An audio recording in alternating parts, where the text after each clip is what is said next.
કરીશું. આપણે કમિશનર સાહેબને એક વખત કેમ્પસમાં બોલાવ્યા હતા. બધા છોકરાઓ અહીંયા હાજર જ છે. એમને તમને બાંયધરી આપી હતી કે તમારા તમામ પ્રશ્નોનું સોલ્યુશન આપશે. આપી હતી ને? અને વિરેન્દ્રભાઈ વસાવા સાહેબ પોતે જ આવ્યા હતા. પરંતુ અત્યારે આપણે એમની જે કમિટમેન્ટ આપી હતી એ પ્રમાણે આપણી રજૂઆત જે હતી એ પ્રમાણે સોલ્યુશન આવ્યું.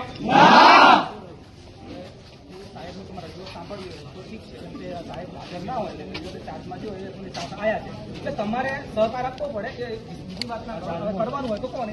મારે એકલાને કરવાનું નથી. આ બધા જેમ કે ચલો સારું ચલો તો ભાઈ ચાલો બધાને અમે તમને નહીં એવું ના હોય. તમે બધા ભાઈ એક જ મિનિટ પિન્ટો એક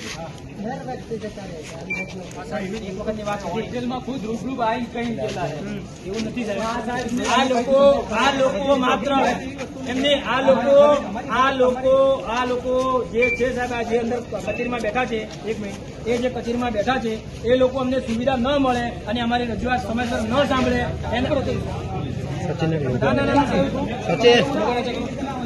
સચિન મારવાનું ચાવી જાઓ.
આજે મારા આદિવાસીના વિદ્યાર્થીઓ પાટણ કોલેજના સ્ટુડન્ટો જે હોસ્ટેલમાં રહે છે અને તે એનું મહેનત છે જે જિલ્લા કેદારી અધિકારી કરે છે એની નીચે આ યોજના ચાલે છે.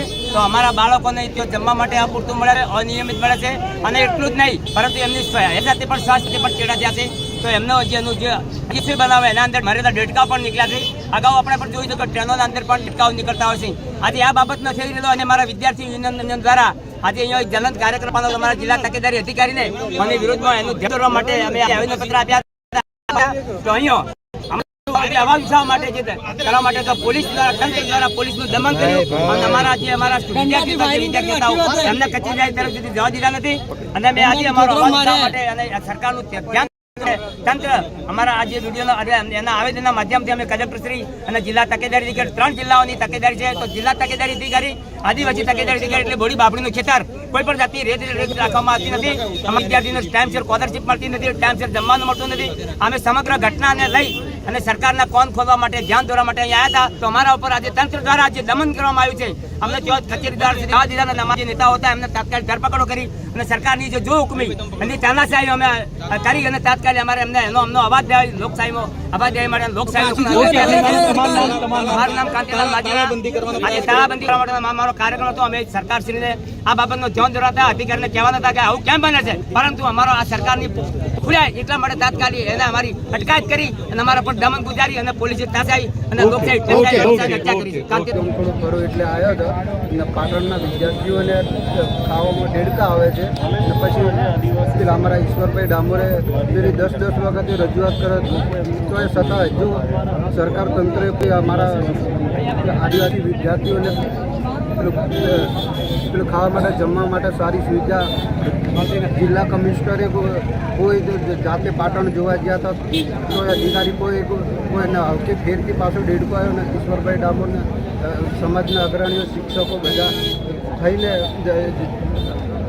જિલ્લા કચેરીને તાળું મારવા ગયા હતા. તો તેમાંથી પોલીસે અમારા પર ખૂબ અન્યાય કર્યો છે, લાઠીચાર્જ કર્યો છે. અમે આવનારા સમય બતાવી દઈશું ને પેલો અમારી તારીખ નક્કી થશે ને પેલું આગળ અમારા સમાજના જે હોદ્દેદારો જે કહેશે અમે બધું કરવા તૈયાર છીએ. અમે રોડ ઉપર ઉતરવું હોય તો ઉતરી ગયા છીએ. જે કહેવું જ્યાં સુધી અમને ન્યાય મળે છે જ્યાં સુધી અમે રોડ ઉપર રહીશું. શું નામ આપનું? અંદર રહું છું. અમે લોકોએ અમારે જમવાની અંદર ઘણી બધી પ્રોબ્લેમો આવે છે. તો એક દિવસ દેડકો આવ્યો. જો દેડકા જેવી મોટી જે નરી આંખે જોઈ શકે એ વસ્તુ જો અંદર આવતી હોય તો જે જોઈ ના શકાય એ વસ્તુ તો અંદર હશે જ ને. તો પોષણ તત્વયુક્ત ખાવાનું ના મળેલું વિદ્યાર્થીઓને. તો વિદ્યાર્થીઓ ઘણી એટલા આર્મીની એવી તૈયારી કરતા હોય તો એ લોકોને શું કહેવાય દોડ ને એવું બધું ના કરી શકે. અમે લોકો એટલે આવેલા તો ત્યાં જે અધિકારી છે એ જતા રહ્યા અહીંયાથી તાળી મારીને જતી રહ્યા. પછી પોલીસે તમારા આગળ શું કર્યું? આજે અમારે તાળાબંધી કરવાનો કાર્યક્રમ હતો. પછી પણ અહીંયાથી જતા રહ્યા પોલીસ આવી અમને આગળ રોકેલા. પોલીસે અમારા પર લાઠીમાર કરેલો. આગામી દિવસો પછી આગામી દિવસોમાં અમે અહીંયાથી નહીં જવાના. બસ એક જ છે, જ્યાં સુધી અમને ન્યાય ન મળે ત્યાં સુધી અહીંયાથી અમે નહીં ડગવાના. બસ ઓકે. રહું છું અને અમારે જમવાની પ્રોબ્લેમ હતી એટલે માટે અમે બધા વિદ્યાર્થીઓ આવેલા છે. અમારી સાથે ઈશ્વરભાઈ ડામોર પણ આવેલા, પણ એમને પોલીસ સ્ટેશનમાં લઈ જવા આવેલા છે. અમે ત્યાં જતા અમને શું કહેવાય તાળુબંધી કરતી એટલે પોલીસે રોકેલા. શું કરવા આવ્યા હતા તમે? અમારા જે પ્રોબ્લેમો છે સોલ્યુશન કરવા માટે આવ્યા હતા. પોલીસે તમારી સાથે શું કર્યું? પોલીસે અમારી સાથે અમને બધા આજે જે અમારી સાથે જે પ્રોબ્લેમ બેઠવી પડે છે, એક દિવસ આ પોલીસ સ્ટેશન વાળા અમને રોકે છે ને એક દિવસ એમના પણ બાળકોની સાથે આવું થશે એટલું યાદ રાખજો. ઓકે, તમારું નામ? બધા લોકો. મારું નામ ચૌહાણ મુકેશ છે. ઓકે. બીજું વિદ્યાર્થીઓને આ જ રીતે ટીંગાટોળી થશે તો શું કહેશો? વિદ્યાર્થીઓને આ જ રીતના ટીંગાટોળી થશે તો શું સંદેશો આપશો? વિદ્યાર્થીઓ માટે સદા ઉભા છીએ. આજે લઈ ગયા છે અમે આ રીતે પોલીસ સ્ટેશન જતા નથી. આવતીકાલે ફરી પૂરી તાકાતથી અહીંયા આવશું અને પછી